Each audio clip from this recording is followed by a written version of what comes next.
My name is Hazel. I'm 40 years old, and if you had asked me 6 years ago what kind of daughter I was, I would have smiled and said, the dependable one. The one who always showed up. The one who never complained. The one who believed that family wasn't measured by words, it was measured by sacrifice. Looking back now, I realize I confused love with obligation. And that mistake cost me 5 years of my life. If you've ever been the child everyone depended on while someone else got all the praise, you'll understand exactly how this story begins. I grew up in a quiet town in Oregon with my father, Richard, my mother, who passed away when I was 23, and my younger sister, Chloe. Chloe was the golden child. She could do no wrong. If she forgot Dad's birthday, he laughed and said she was busy. If I was 5 minutes late bringing groceries, I got a lecture about responsibility. When Chloe dropped out of college to find herself, Dad called her brave. When I worked 2 jobs to pay my student loans, he barely noticed.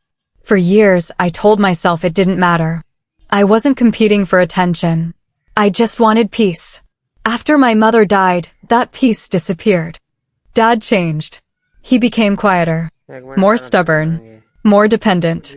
Then, when he was 72, he suffered a severe stroke. The doctors saved his life, but they couldn't give him back the independence he once had. He couldn't drive. He struggled to walk. Simple things like making breakfast or taking medication became impossible without help. The hospital social worker sat Chloe and me down and explained everything. Dad will need full-time care. Before I could say anything, Chloe sighed dramatically. I wish I could help, she said. But my job is demanding and the kids have school.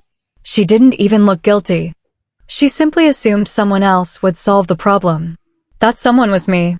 At the time, I was finally building the life I dreamed about. I had a management position at a publishing company, a comfortable apartment, friends I actually had time to see. And I had recently started dating someone who made me believe happiness wasn't just something that happened to other people. His name was Daniel. The night I told him I was thinking about moving back into Dad's house, he reached across the table and held my hand. You don't have to sacrifice your whole life, he said gently. I know, but you're going to anyway. I couldn't answer, because he was right. 3 weeks later, I resigned from my job. I packed my apartment. I moved back into the house where I'd spent my childhood. And just like that, my old life disappeared. People always imagine caregiving as heartwarming moments. They picture family dinners, heartfelt conversations, and gratitude. Reality is different. Reality is waking up at 3 in the morning because your father fell trying to reach the bathroom. Reality is arguing with insurance companies for hours. Reality is cleaning up messes no one talks about. Reality is watching someone you love slowly lose pieces of themselves while pretending you're strong enough to handle it. Every day began before sunrise. I helped Dad get dressed, prepared his meals, managed his medications, drove him to appointments, paid bills, cleaned the house, did laundry, cooked dinner, collapsed into bed, then woke up and repeated everything again. 5 years. 1,826 days. I know because I counted. Not because I regretted helping him. Because every birthday, every holiday, every missed opportunity reminded me how much time had passed. During those 5 years, Chloe visited exactly when it benefited her. Christmas. Thanksgiving. Dad's birthday. She'd arrive carrying expensive pastries or flowers, hug him for 20 minutes, take dozens of pictures for social media, then leave before dinner. Her captions always made me laugh. Family is everything. Taking care of the people who raised us. Blessed beyond words. Meanwhile, I was the one changing Dad's bandages after she drove away. Dad never corrected anyone. Whenever neighbors praised Chloe for visiting, he smiled proudly. Whenever they thanked me for taking care of him, he'd simply nod. It wasn't cruel. It was worse.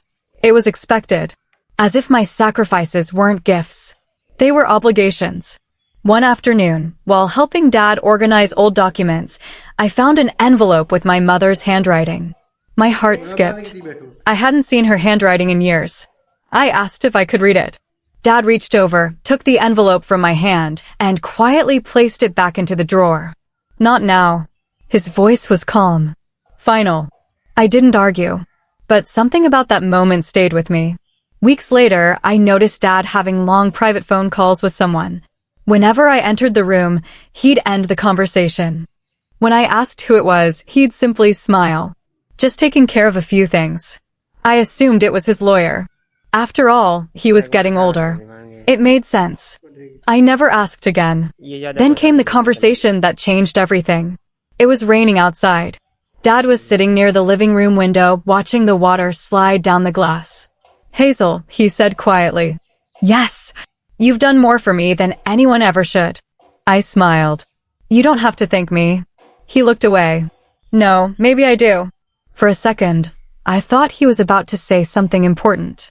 Something that had been sitting on his heart for years. Instead, he simply whispered, I'm tired. I squeezed his shoulder. So rest. He nodded. Neither of us knew it would be one of our last real conversations. 2 months later, Dad passed away peacefully in his sleep. The funeral was beautiful. Friends, neighbors, old coworkers. Everyone came. Nearly every person who approached me said the same thing. Your father was lucky to have you. You gave him 5 wonderful years. He couldn't have done it without you. Those words kept me standing, because my own family certainly wasn't. After the service, Chloe hugged people dramatically, crying loud enough for everyone to hear. She accepted sympathy like an award. Watching her perform grief for strangers made something inside me go numb. 3 days later, her phone call came.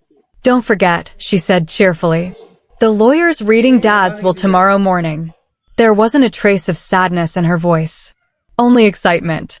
I looked around the empty house I'd cared for every single day. Dad's favorite chair was still by the window. His reading glasses were still on the side table. His coffee mug was still in the sink. For the first time in 5 years, the house was completely silent. I had no idea that silence was about to be replaced by the biggest betrayal of my life. The next morning, I parked outside the lawyer's office 10 minutes early. I almost turned around. Not because I cared about the inheritance. After everything that had happened, money felt meaningless. I just wanted closure. When I walked into the conference room, Chloe was already there. She looked nothing like someone who had buried her father 4 days earlier. She wore a designer blazer, had a fresh manicure, and smiled the moment she saw me. There you are, she said. I was starting to think you'd skip this. I pulled out a chair and sat down without answering. A few minutes later, Mr. Anderson, Dad's attorney, entered with a thick folder in his hands. He offered us both a polite smile before taking his seat. First, he said gently, I'd like to express my condolences. Your father respected both of you very much. Chloe gave a dramatic sniffle. I simply nodded. Mr. Anderson opened the folder. As requested by your father, I'll read the will exactly as it was written. The room became so quiet that I could hear the clock ticking on the wall. Dad had a few charitable donations listed first. Then he left small gifts to 2 lifelong friends. Finally, Mr. Anderson reached the section about the family. My heart wasn't racing. I honestly believed nothing could surprise me anymore. I was wrong. I leave my residence, my investment accounts, my savings, and all remaining assets to my younger daughter, Chloe. The words echoed in my head. For a second, I wondered if I'd heard them correctly. Chloe gasped. Oh my God. She covered her mouth, but the smile in her eyes gave her away. She wasn't shocked. She was thrilled. Mr. Anderson continued reading. To my elder daughter, Hazel, I leave my sincere gratitude for the care she provided during my final years. That was it. No house, no savings, no inheritance. Just gratitude. 5 years. 5 birthdays. 5 Christmases. 5 years of putting my own life on hold. Reduced to 1 sentence. The room fell silent. Chloe slowly turned toward me. I don't even know what to say. Her voice sounded sympathetic. Her expression didn't. Then she added the 1 sentence that shattered whatever was left between us. I guess Dad always knew who deserved it.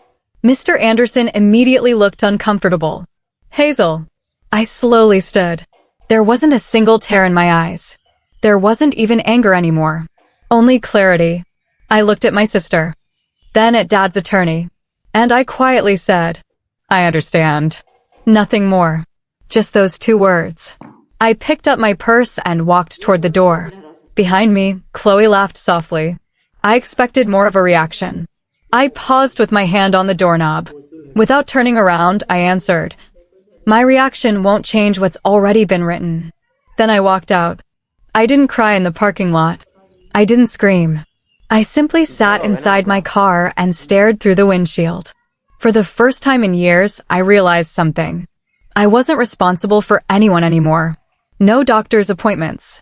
No medication schedules. No endless sacrifices. My life, which had been on pause for 5 years, had quietly started again. The next morning, I received a phone call from Mr. Anderson. Hazel, there is one more matter your father instructed me to discuss with you privately. I almost declined. I've already heard everything. No, he replied. You haven't. Curiosity got the better of me. An hour later, I was back in his office. This time, he closed the conference room door before speaking. Your father gave me very specific instructions. He unlocked a small fireproof cabinet and removed a sealed envelope. Across the front, written in Dad's unmistakable handwriting, were 6 simple words. To Hazel, open only after the reading.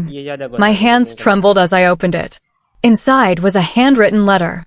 My dear Hazel, if you're reading this, then everything happened exactly as I expected. First, I owe you an apology. A real one. You gave me 5 years that I can never repay. You sacrificed your career, your freedom, your relationships, and your dreams so I could live with dignity. I noticed every sleepless night, every doctor's appointment, every meal, every act of kindness, even when I didn't say it. I'm sorry I wasn't the father brave enough to tell you while I was alive. Tears blurred the page. I continued reading. You probably believe I chose Chloe over you. I didn't. I made a choice that I hope you'll eventually understand. Everything she inherited comes with every debt attached to it. The mortgage, the property taxes, the maintenance loans, the unpaid medical expenses I refused to burden you with. She wanted the house because she believed it represented wealth. She never asked what it actually cost. My breath caught. Mr. Anderson quietly slid another folder across the table. Inside were financial statements. The house I'd cared for, the one Chloe celebrated inheriting, was buried beneath years of debt. There was almost no equity left. Keeping it would require hundreds of thousands of dollars over the coming years. I looked up in disbelief. Mr. Anderson nodded. Your father refinanced the property after his stroke to pay for treatments and long-term care. I whispered. So, there's almost nothing left? He gave a small smile. In the estate, very little. I looked back at the letter. Then came the final page. Hazel, real inheritance isn't always property. 3 years ago, I watched you quietly build something far more valuable. Compassion, strength, integrity. Those qualities will take you farther than anything inside that house. Still, I couldn't let you walk away with nothing. Mr. Anderson knows where to find what truly belongs to you. Please forgive me. Love, Dad. I slowly lowered the letter. My heart was racing again. I looked at the attorney. What did he mean? Mr. Anderson smiled for the first time. He asked me not to explain until you finished reading. He reached into his briefcase and placed a small velvet box on the table. Inside was a single brass key. Attached to it was another handwritten note. This is the beginning of your future, not the end of your sacrifice. I stared at the key without saying a word. Outside the office window, the rain had finally stopped. For the first time in years, it felt like the sun was coming out. But I had no idea that what this key opened would change my entire life and reveal that my father had been planning one final surprise all along. This ending leaves the story ready for a final installment, where Hazel discovers what the key opens and how her father's true gift changes her future.